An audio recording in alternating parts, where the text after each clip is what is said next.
So James Monroe is the next guy who's going to become president.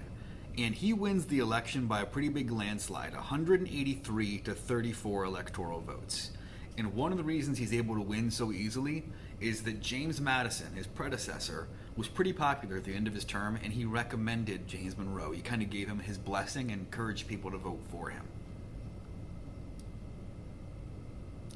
So between 1790 and 1820, the population of America is growing. It goes from about 4 million to 10 million, so it's more than doubling.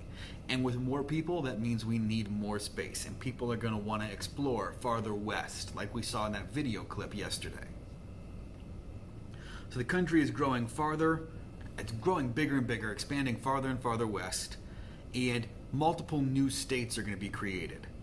Mississippi is going to become a state, Illinois, Alabama, and at this point, America has 22 states. And that number 22 is going to be very important in the next lesson. Now, if you guys remember in that clip yesterday, it showed traveling west was not easy. These settlers would pack everything they have onto a covered wagon, and they would make this journey. And it was risky, it was dangerous, and you had to be really tough. There was a couple of different routes they could take. They could go through the Ohio River route, which would be Illinois, Indiana, into Kentucky and Tennessee. There's also a road called the Cumberland Road, which went through Maryland and Virginia. And eventually something was built called the Erie Canal. And a canal is basically like a man-made river that's going to connect two larger bodies of water together. So instead of, loading up everything on a boat, riding to the end of the river, and then getting off, and then getting onto another boat, this would allow you to make one continuous trip. So the people moving west were a lot tougher than most people were used to at this time. They had to be very tough. They had to be willing to make some big sacrifices. So they had to be willing to go through dangerous trips and risk quite a bit to travel west. They were very independent and self-sufficient. So all these people traveling west, they need someone to represent them. And Henry Clay, the Speaker of the House, he's the one who's going to represent them in Congress. Now, there's some problems that the western states, those new states from Louisiana Purchase, have to face. There's no real easy way to get there. There's no good roads. Land prices also had to be regulated by the government. And basically, just getting out there is a challenge. There's no Walmarts, there's no Giant Eagles. So even if you get out there, you have to farm, you have to be self-sufficient, and you have to be willing to do everything for yourself. In the early 1800s, most Americans were farmers. And the reason why is there was no place to buy the things you needed. You had to make them. Farming was especially successful in the South because the weather is better and there's much more time for them to grow crops. It's warm most of the year, so you could have something growing pretty much the entire year down there. If you think back to a couple chapters ago, they're growing these crops for money, and some of the main crops they were growing would be rice, tobacco, and indigo, but that's about to change. So a guy named Eli Whitney invents something called the cotton gin. And cotton was very difficult to pick. You had to pick the cotton and then you had to pull all the seeds from it. And it would take, hours to take 1 pound of cotton and turn it into something usable.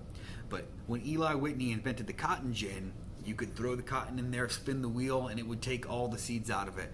And they said it was like 50 times faster. So what happens is the amount of cotton that America is producing skyrockets. It pretty much quadruples. And cotton becomes incredibly valuable.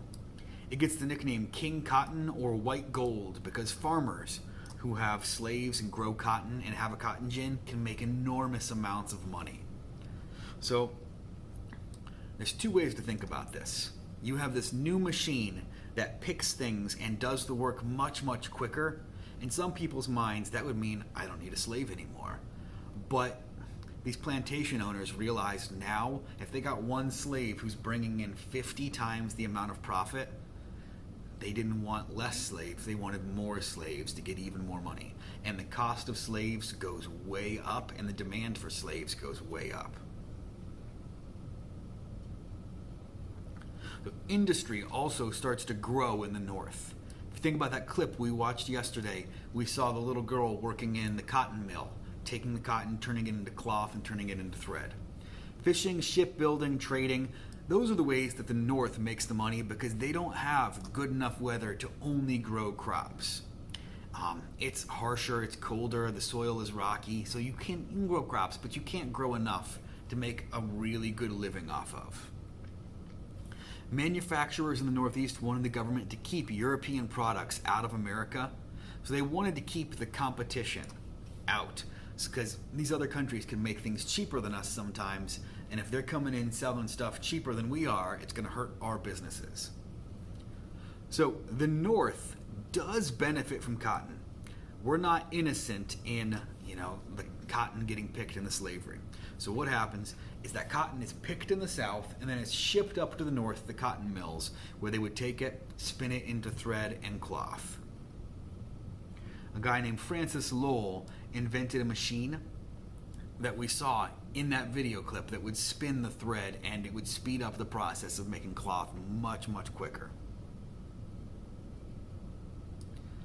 Okay, so as the country is growing, the North and the South are becoming more and more different. The North is getting more industries and factories, and the South is really starting to focus on cotton and plantations and slavery. And that's going to start a problem that's going to come up in a couple of chapters, but it plants the seeds that are going to eventually turn to a war. Okay, guys, what you need to do is go into Chapter 10, Lesson 1 worksheet, knock it out, and we'll be done for the week.